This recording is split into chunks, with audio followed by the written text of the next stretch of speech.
नमस्कार दोस्तों, स्वागत है आपका स्टडी फॉर सिविल सर्विसेज में। वीडियो को पूरा देखिए। कोई भी आपका फीडबैक है, कोई सजेशन है, तुरंत वीडियो में कमेंट करके जरूर बताइए। अच्छा लगे तो वीडियो लाइक जरूर कर लीजिए और ऐसे वीडियो लगातार फ्री में पाने के लिए चैनल को तुरंत सब्सक्राइब कर लीजिए और बेल आइकन को जरूर टैप कर लीजिए ताकि आगे भी सारे वीडियो आपको मिलते रहे। यूट्यूब में फॉलो करते हैं तो प्लीज ये वाला फ्री टेलीग्राम चैनल जरूर ज्वाइन कर लीजिएगा। सारे नोटिफिकेशन, सारे अपडेट यहीं पे आते हैं, ध्यान रखिएगा। स्टडी फॉर सिविल सर्विसेज का कोई भी पेड ग्रुप अगर आपको ज्वाइन करना है तो सिर्फ 85648096960609797523864455 यही नंबर है हमारे, सिर्फ जहां पे कॉल या व्हाट्सएप कर सकते हैं। इंस्टाग्राम पे हमारा पेज जरूर फॉलो कर लीजिएगा, study4civil.services है। ट्विटर पे हमको जरूर फॉलो कर लीजिएगा, @study4civil। इस वीडियो में हम पेपर 3 से रिलेटेड एनवायरनमेंट से रिलेटेड एक टॉपिक डिस्कस करेंगे। हम देखेंगे कि रिसेंटली जो COP26 हुई थी, इसमें प्राइम मिनिस्टर ऑफ इंडिया ने पंच अमृत का सिद्धांत दिया था। वो 5 पॉइंट्स दिए थे जो इंडिया आगे आने वाले समय में फॉलो करेगा और एक कार्बन न्यूट्रल कंट्री बनेगा। तो वो किस हद तक प्रभावी होगा, और अभी जो इकोनॉमिक सर्वे आया है 2021 टू 2022 का, इसमें ये बताया गया है कि 2030 तक कोयले की डिमांड इंडिया में और बढ़ने वाली है।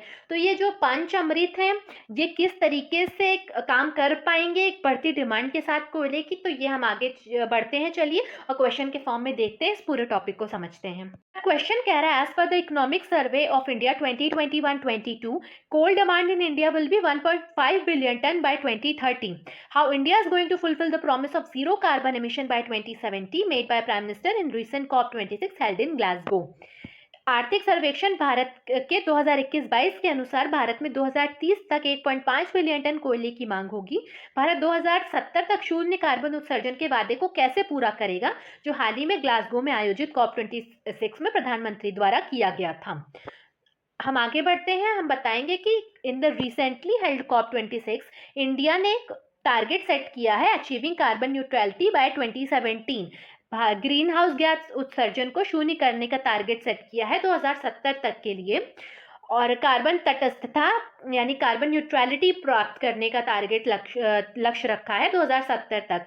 5 प्रतिज्ञाएं ली हैं जिन्हें पंच अमृत कहा गया है। ये 5 प्रतिज्ञाएं कौन कौन सी हैं हम देखते हैं। तो सबसे पहला प्लेज ये है कि इंडिया कार्बन न्यूट्रल कंट्री बन जाएगा 2070 तक। अब देखिए, कार्बन न्यूट्रल का ये मतलब नहीं होता है कि कार्बन एमिशन होगा ही नहीं। कार्बन न्यूट्रल का ये मतलब होता है कि कार्बन एमिशन जितना होगा उतना ही कार्बन सिक्वेस्टरिंग की जाएगी, सिंक्स बनाए जाएंगे कार्बन को ट्रैप करने के लिए, टेक्नोलॉजीज यूज की जाएंगी जिससे जितना कार्बन एमिशन हो रहा है वो वापस हमारे एनवायरनमेंट में रीस्टोर हो सके, हमारे पेड़ पौधे उन्हें परमानेंटली अपने में स्टोर करके रख सके, या कुछ ऐसी टेक्नोलॉजीज का यूज़ किया जाए कि वो एनवायरनमेंट से हट के वो कहीं स्टोर हो जाए, जैसे सॉइल में स्टोर कर दिया जाए उसको, या पेड़ पौधों में स्टोर कर दिया जाए, या और ऐसे एनवायरनमेंट के ही किसी रीजन में उसे स्टोर कर दिया जाए जितना एमिशन हो रहा है। तो कार्बन न्यूट्रल बनने का ये मतलब नहीं कि कार्बन एमिशन ख़त्म कर दिया जाए। उसके बाद दूसरा प्लेज क्या है, 2030 तक 500 gigawatt non fossil fuel energy capacity install की जाएगी इंडिया में। प्रोडक्शन नहीं होगा, इंस्टॉल कैपेसिटी होगी, ऊर्जा क्षमता होगी 500 गीगावाट की 2030 तक गैर जीवाश्म ईंधन से, यानी नॉन फॉसिल फ्यूल से। पहले ये टारगेट रखा गया था 450 गीगावाट का, जिसे अब 500 गीगावाट कर दिया गया है इस प्लेज में। उसके बाद हमें टोटल कट ऑफ करेंगे अपने प्रोजेक्टेड कार्बन एमिशन का 1 बिलियन टन बाय 2030। देखिए, 2030 तक कुल अनुमानित कार्बन उत्सर्जन में 1 बिलियन टन की कटौती की जाएगी। इसका देखिए मतलब क्या है कि 2018 का अगर हम डेटा देखें तो इंडिया में 3.3 बिलियन टन कार्बन एमिशन हुआ था एक साल के अंदर।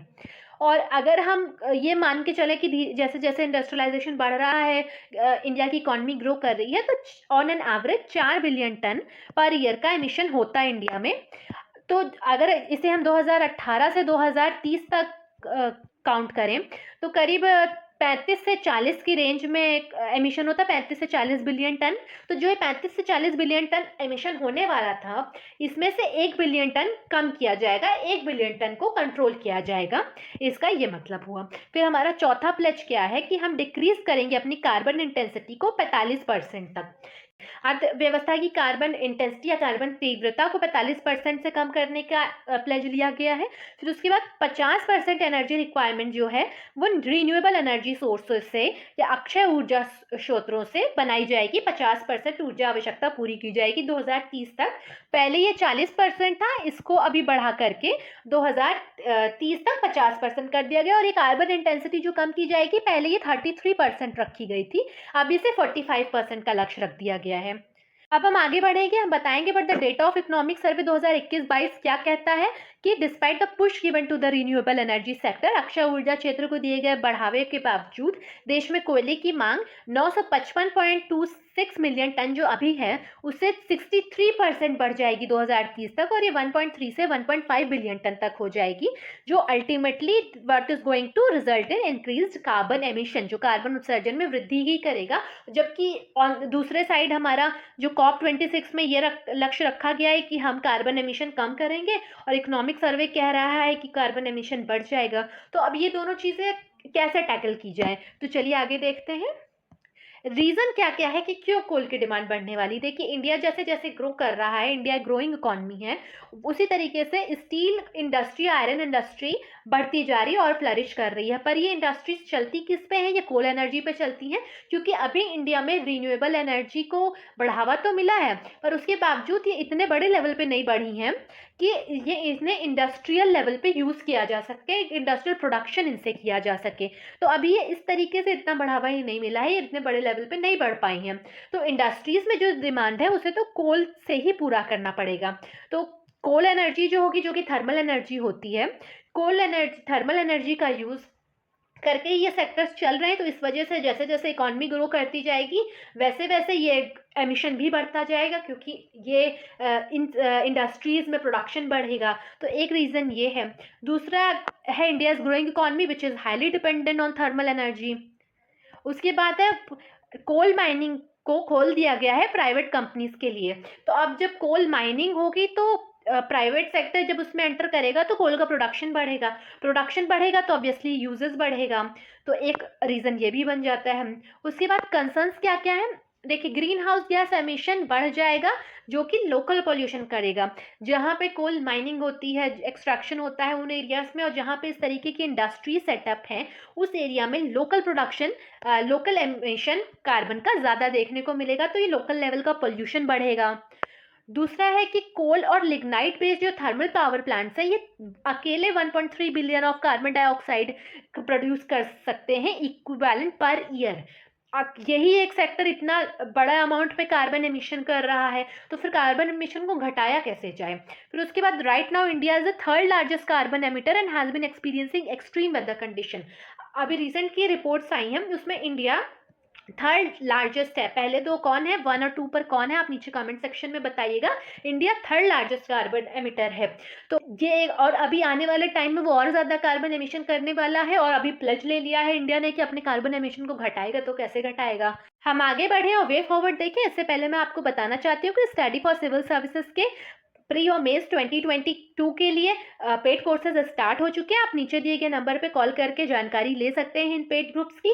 यहाँ पे आपको 1-to-1 गाइडेंस के साथ फुल स्टडी मटेरियल प्रोवाइड किया जाएगा, आपकी मेंस आंसर राइटिंग प्रैक्टिस कराई जाएगी, आंसर को रिव्यू किया जाएगा, आपकी सारी क्यूरीज को सॉल्व किया जाएगा। तो अपनी प्रिपरेशन को और स्ट्रॉन्ग करिए, नीचे दिए गए नंबर पर कॉल करिए और ग्रुप्स को ज्वाइन करिए। तो चलिए अब आगे बढ़ते हैं और समझते हैं कि इस प्रॉब्लम से कैसे निपटा जा सकता है, कैसे बढ़ते कार्बन एमिशन के साथ कार्बन न्यूट्रलिटी पाई जा सकती है। देखिए, पहला ऑप्शन है एफॉरेस्टेशन यानी वन रोपण। वन रोपण एक हद तक किया जा सकता है, कोई बहुत बड़े लेवल पे तो खैर ये इतना कार्बन सिंक तो नहीं बना पाएगा, क्योंकि पेड़ अभी लगेंगे तो वो कितना बढ़ पाएंगे, कितना ज़्यादा बड़ा आप एरिया कवर कर सकते हैं इतनी जल्दी, तो वो तो पॉसिबल नहीं। पर हाँ, अभी 2070 तक के हिसाब से अगर देखा जाए तो अभी से अगर फॉरेस्टेशन शुरू किया जाएगा, एफॉरेस्टेशन वन रोपण, तो वो धीरे धीरे करके जिस लेवल पे आजकल डिफॉरेस्टेशन हो रहा है उसको कवर अप करने की कोशिश कर सकता है एक हद तक। तो हम एफॉरेस्टेशन का सहारा ले सकते हैं। फिर दूसरा है स्ट्रैटेजिक इन्वेस्टमेंट इन renewable energy sources. Renewable energy, अभी इंडिया 50% तक रीन्यूएबल एनर्जी सोर्सेज 2030 तक इंस्टॉल करेगा रीन्यूएबल एनर्जी कैपेसिटी, तो इसे और बड़े लेवल पे इंस्टॉल करने की ज़रूरत है, क्योंकि ऑल्टरनेटिव सोर्सेस हमें ज़रूरी हैं जो हमारे कन्वेंशनल सोर्सेस ऑफ एनर्जी हैं उनको रिप्लेस करने के लिए, और ये इस लेवल पे होने चाहिए कि इनका इंडस्ट्रीज़ में यूज़ किया जा सके। डोमेस्टिक यूज़ उतना ज़्यादा नहीं होता, डोमेस्टिक यूज़ है इंडिया में खैर बहुत ज़्यादा है, पर उतना ज़्यादा वोल्ट में, उतना ज़्यादा पावर में डोमेस्टिक रिक्वायरमेंट्स नहीं होती जितना इंडस्ट्रीज़ में रिक्वायरमेंट होती है। तो इससे इस लेवल पे डेवलप होना चाहिए कि इंडस्ट्रियल लेवल पे भी इसे यूज़ किया जा सके, पूरी की पूरी इंडस्ट्री इस पे चलाई जा सके। आप देखिए, आप अगर 4-5 सोलर पैनल लगा लें तो आपका एक पंखा, एक लाइट आराम से चल सकती है, पर आप 4-5 सोलर पैनल से कोई प्रोडक्शन नहीं कर सकते, कोई मशीनरी बड़ी ऑपरेट नहीं कर सकते हैं। तो इसीलिए इनका इस पे इन्वेस्टमेंट होना ज़रूरी है, इसमें आपका और ज़्यादा सरकार को पैसा लगाना चाहिए, और आपको इंडस्ट्रीज़ को और इंसेंटिव देना चाहिए कि वो खुद से इंस्टॉल करें इस तरीके की जो आपकी रीन्यूएबल एनर्जी कैपेसिटी, तो उन्हें किसी तरीके का इंसेंटिव मिलेगा। तो ये भी एक तरीका हो सकता है कि और ये कैपेसिटी डेवलप हो। फिर उस incentivising companies to switch to environment friendly sources, जैसे कि हमने डिस्कस किया। उसके बाद है hydrogen energy should come in role now. देखिए, अभी ग्रीन हाइड्रोजन काफ़ी अभी कुछ दिनों से न्यूज़ में है, तो पर यह है कि ग्रीन हाइड्रोजन में जो हाइड्रोजन को तोड़ा जाता है और उसे फिर एनवायरनमेंट में उसे फिर यूज़ किया जाता है, एनवायरनमेंट से हाइड्रोजन को तोड़ा जाता है, तो इसमें भी आप इलेक्ट्रिसिटी का यूज़ कर रहे हैं, पर वो भी कोल से जनरेटेड हो रही है, वो भी थर्मल एनर्जी है। तो आपको इधर जो हाइड्रोजन को तोड़ने के लिए अब ग्रीन हाइड्रोजन क्या होता है हम आगे आने वाले साइंस के लेक्चर में पूरी तरह से डिस्कस करेंगे। अब यहाँ पे आप इसमें वे फॉरवर्ड में पॉइंट समझिए कि हाइड्रोजन को एनवायरनमेंट से लेके तोड़ा जाता है इलेक्ट्रिक प्रोसेस के माध्यम से, और फिर उसका यूज़ किया जाता है एज अ फ्यूल।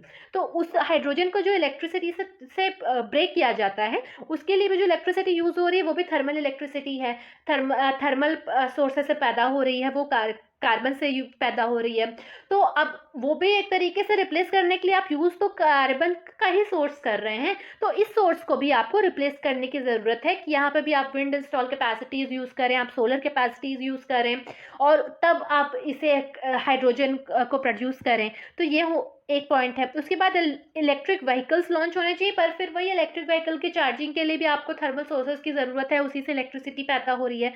तो ओवरऑल आपको इंस्टॉल कैपेसिटीज़ को और बढ़ाने की ज़रूरत है, जिससे कार्बन एमिशन कम हो, क्योंकि अगर आप इलेक्ट्रिक व्हीकल पे स्विच करेंगे, आप हाइड्रोजन एनर्जी पे स्विच करेंगे, तो इनिशियल स्टेजेस में इन दोनों में ही आपको ज़रूरत पड़ेगी और सोर्स ऑफ एनर्जी की, अदर सोर्स ऑफ एनर्जी, तब आप इस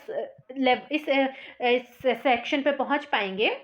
तो उसके लिए भी आपको ज़रूरत है कि आप रीन्यूएबल एनर्जी का यूज़ करें इस एनर्जी को प्रोड्यूस करने के लिए। फिर speedy phasing out of old polluting vehicles, तो वैसे भी अभी व्हीकल्स फेज आउट हो रहे हैं, तो इसका प्रोसेस थोड़ा और स्पीडी होना चाहिए। ये नहीं कि एक्सटेंशन मिलता जाए कि आप और टाइम बढ़ाते जाएं कि अभी आप फेज आउट करने के चलिए 1 साल और आपको रिलैक्सेशन दे दिया, ये नहीं होना चाहिए। जितनी जल्दी से जल्दी जो ओल्ड पॉल्यूटिंग व्हीकल्स हैं वो फेज आउट हो जाएं तो वो अच्छा है। इसी के साथ फिर हम कंक्लूजन पे आते हैं। हम बताएंगे it will not be easy for India to achieve zero carbon emission target by 2070 with increasing demand of coal in the continuously growing economy of India. जो भारत की लगातार बढ़ने वाली अर्थव्यवस्था है, इसमें कोयले की बढ़ती मांग के साथ 2070 तक शून्य कार्बन उत्सर्जन के लक्ष्य को हासिल कर पाना आसान नहीं होगा, ये काफ़ी मुश्किल होने वाला है। लेकिन भारत को भारी कार्बन उत्सर्जन से उत्पन्न होने वाली समस्याओं के निपटने के लिए एक ढांचे की जरूरत है।